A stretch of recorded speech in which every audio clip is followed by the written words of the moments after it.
Hey there, it's Anonymous Tea, where we spill the tea anonymously. Hello, hello, hello, hello, hello, everyone. Hello, YouTubers. Hope you guys are all having an amazing day today, sending good vibes, sending positivity, sending blessings, and good energy to each and every single one of you. Thank you so much for tuning in. So today we are talking love and marriage, Huntsville. You guys know why you are here today. I just wanted to do a quick recap. Mel had an interview today with Black Enterprise, and I kept looking at the host. She was reminding me so much of Holly's Robinson Pete.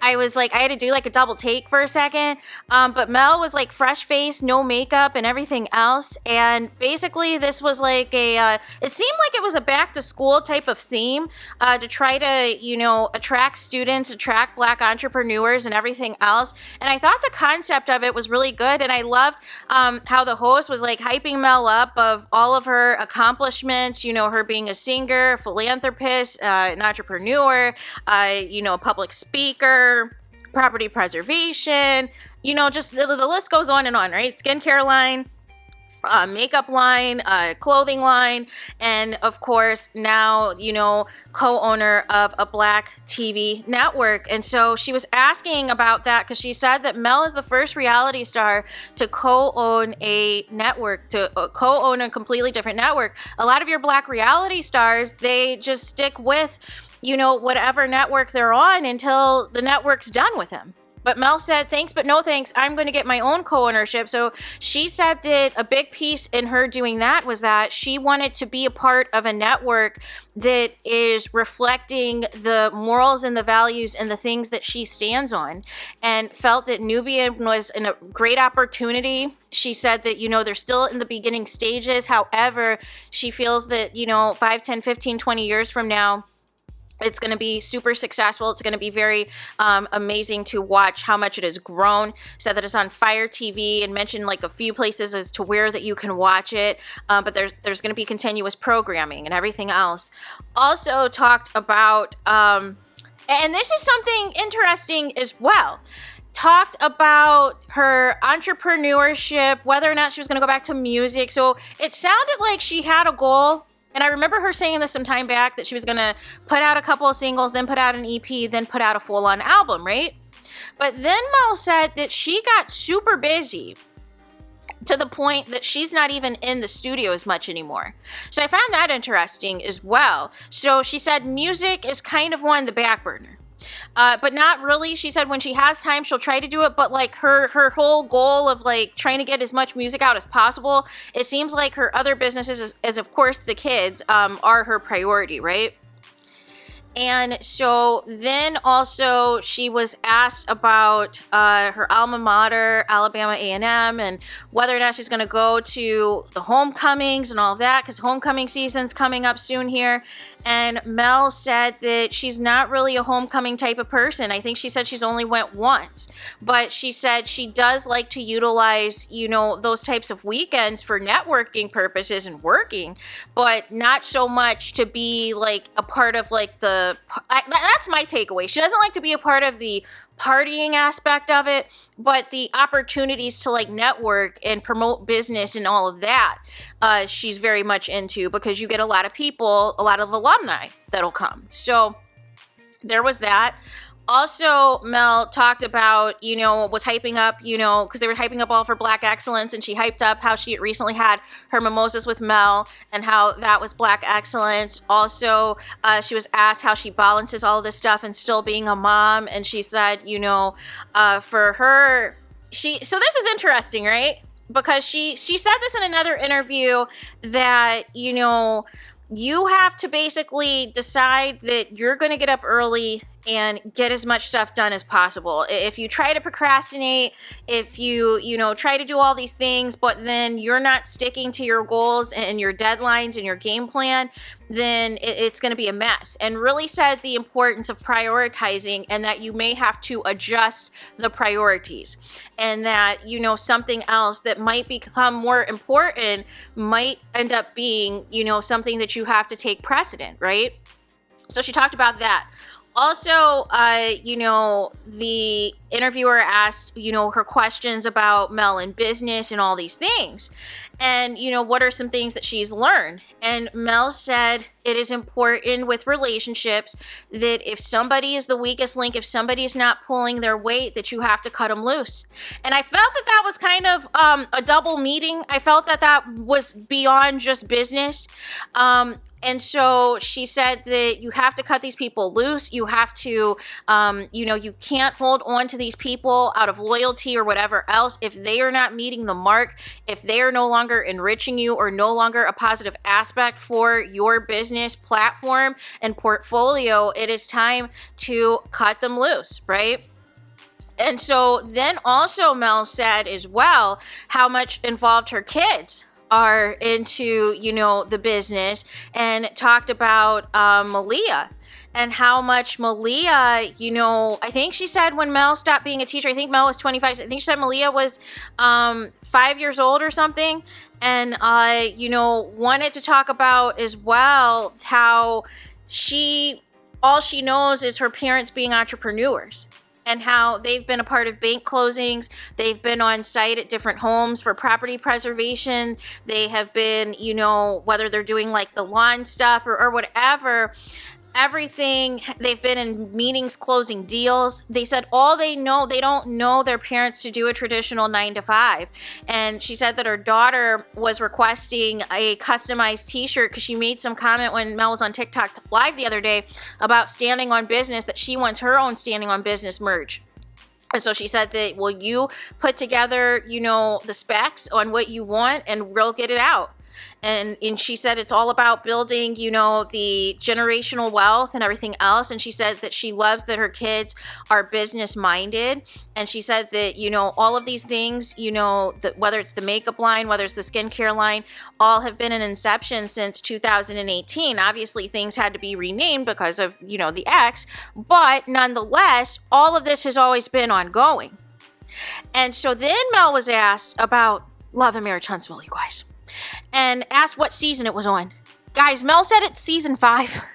Carlos King is a swindler. I don't care what you guys say. He is a swindler and he is stealing money from these people, you guys. I do not care what their salaries currently are. They are losing out thousands of dollars and they need to be suing Carlos King for fraud. Because what the heck do you mean it's season 5? No. It is season 10. The way that you guys are working every day practically throughout the year. Make it make sense. And all of the other places that report on this show is saying this current season is season 8. But Mel broke it down and said it's 5 seasons and broke down that one of the seasons had a part A and B and C. No, Carlos King, this isn't it. Even Bravo doesn't do that mess. It is a standard 24 episodes, including the reunion. I think there used to be more episodes for most of the Housewives shows, and that is it. And you have your normal breaks if it's in the midst of a holiday season. If it's in the mix of the winter break or Christmas break or New Year's or Thanksgiving, but all this other tomfoolery is a no. It is an absolute no. What do you mean season 5? Oh, no. And so Mel said, although they started filming in 2018, and of course the show came in 2019, Mel said that she had been pitching the show for 3 years prior, trying to really get Huntsville on the map, trying to pitch to producers, trying to get a show picked up by the network, and it finally did. And then the question was asked, the number one question, because people always try to, they switch up on Mel. Sometimes they say that Mel didn't know about Martell's cheating. Then some people said that she did. Then some people want to go back and backtrack on when did she know or how many years. None of that matters. But the question again was asked, and this was confirmed by Mel, which I thought she already confirmed before, and I believe Carlos King confirmed this as well. But it also makes Carlos King look sketchy. So the question was asked, with everything that has happened on the show as it pertained to Mel, obviously with Martell and him cheating on her, him having a baby with the 10-year mistress and all the things, right? Would she still do this again, or how could she navigate that and block all of that out, or try to focus, try to be resilient? Or what was the plan? Was this always going to be, you know, her to do this show? Regardless of the cheating or not, was this going to be like, hey, this is an opportunity? Or was there ever a point where you were going to not do the show? And you know what Mel said, which I've told you guys before. Mel said that before the show started filming, she found out that Martell was cheating on her again. See, people want to, you know, try to twist things around and make it seem like Mel never knew Martell was cheating. No. That wasn't the tea, you guys. Right? The thing was, she had just found out before the show started filming that Martell was cheating.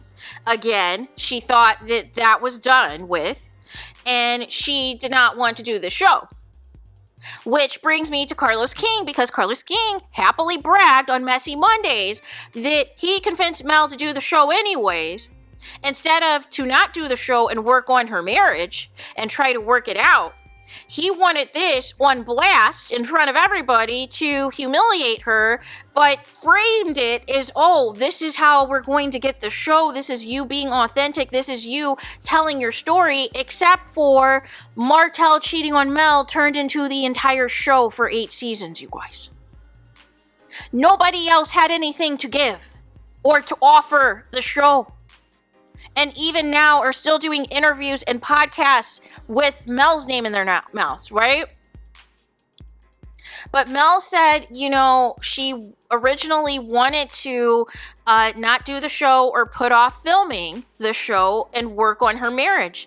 And she said that she was convinced, had to be convinced by people, you guys. So what does that sound like to you? That sounds like Carlos King was trying to sell hopes and dreams and $1 million fantasies for this show to happen. But at the expense of Mel and Tell's whole entire family dynamic, you guys. And everybody else in the cast gets to just sit on the sidelines and eat popcorn and contribute absolutely nothing to the show. Can you make it make sense? And that is why we are in the depths of HELL right now. With all of the darkness and the disgusting behavior that's taking place, because when you have set the tone that you do not want somebody's mental health and trying to preserve and protect their family, you don't want them to take that time away to reassess that maybe we should not do reality TV right now. Maybe we should really try to see, is this marriage going to work or is it not? Instead of pushing. And now I want to know, because now it's giving that there might have been some other incentives for Mel and Tell to push through and do this. No. This is disgusting. This is the height of toxicity, you guys. The height of toxicity. Because basically this means that Carlos King knew and wanted to sell Mel and Tell out for a check. And when he couldn't do that anymore, now he's trying to get the cast to turn against them. But they're the reason that you're successful, Carlos. You sold them out. They didn't want to do this. They wanted to work on their marriage. But you said, no, let's put the cameras on and let's magnify this. Let's out the side chick who never went away. And let's just make this more humiliating and ghetto and trifling. And this was supposed to be a show about entrepreneurs and multimillionaires. No. This isn't it. This isn't it at all. Then the interviewer praised Mel for her resilience and be able to, come out on the other side of all of this, and basically said she has poured her life onto this show, exposing the infidelity, exposing him having a baby with the mistress and all of these things. And you could kind of see in Mel's face, her demeanor change a little bit. Like, not that she was mad, but you could tell that there was like an element of sadness, because it's like, she tries so hard to keep these interviews about business, about her kids, and all of these other things. But unfortunately, we have to get the love and marriage Huntsville questions, right? And unfortunately, sometimes the questions that should be asked are what's going on this season, right? Or we just saw the girls trip, you know, what can you tell us, right, that's coming up? So finally, when we did get to that, Mel said that they did finish wrapping filming and that there's more episodes to come for the show for the rest of the season. So it sounded like Mel was happy that that was over, right? But yeah, it's just very, I don't know. It's very weird. That whole Love and Marriage Huntsville segment, I don't know, you guys. I don't know how I feel about it. I gotta process it some more because it started off okay, but then it kind of felt like, I don't know. And you'll know what I'm talking about if you've watched it or you're going to watch it. You'll be like, okay, I see what she was talking about. Because at first it kind of sounded like, you know, you were on board, but then had to be convinced to do the show. But then in the reality of it all, some of the things that had to come out and then regurgitating old conversations to create new drama based off of Mel and Tell it's amateur hour, right? And so then there was like a quote that also Mel was asked to conclude the interview. And Mel said, you know, stop saying, you know, fake it till you make it, right? A lot of people say that, but basically, you know, you're not living in your truth. Basically, you're saying you have to be a fraud, you have to be a scammer in order to reach a certain level of success. And why not be your authentic self and manifest like what you're destined to be and still instead of saying fake it to make it. So I found that pretty interesting in the way that she kind of worded that. So that was kind of the gist of the interview. It was like about a 40-minute interview. But that was like the highlights. That was like the main points that were discussed. I'm always here for Mel to talk about her business acumen, because she said that people have been trying to, and she kind of said it in a roundabout way, but it sounded like people were being shady and trying to throw shade about the fact that Mel promotes property preservation. And Mel said, listen, it's always going to be around. So she's definitely been listening to the people who've been coming for her and saying that property preservation isn't a big deal. Because she said that, you know, whether you're single, married, divorced, whatever, or if you just flat out leave a home unexpectedly, there's always going to be a need for property preservation. And she said she has students who have made six figures, who have made all types of money on it. So it's always going to be there. So that was that. So that was like the last piece. But that was that. Let me know your guys' thoughts, though, in the comments. What do you think of Mel's interview? Those of you who saw it with Black Enterprise, those of you who did not, I will link that interview, and you can give me your feedback in the background on what you guys think in the comments. And I hope, you know, let me know what you think. Do not forget to like, comment, and subscribe. Hit the notification bell so you're notified the moment I post new content on my channel.